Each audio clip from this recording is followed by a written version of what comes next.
Welcome to the Tech Egg. Don't get scrambled. Enjoy the video. You start by opening the project folder and selecting Readme. MD in the Explorer so you're working on the correct file. Once the file is visible, make sure Markdown Preview or the built-in preview feature is present. Install an extension only if you need extras. Then split or open the preview. Right-click the file and choose Open Preview to the side, or press Ctrl+K then V. This immediately shows rendering, so you can iterate visually while editing the source. Once you have the side-by-side layout, adjust rendering options so the preview matches your target platform. Enable GitHub-flavored Markdown if you need specific table or task list behavior, or add a math/diagram extension for advanced content. Make edits in the left pane and save to trigger an automatic refresh.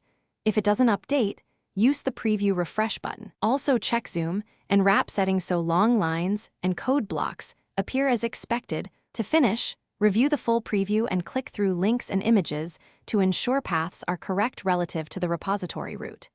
If you need a shareable artifact, export the rendered README to HTML or PDF directly from the preview menu.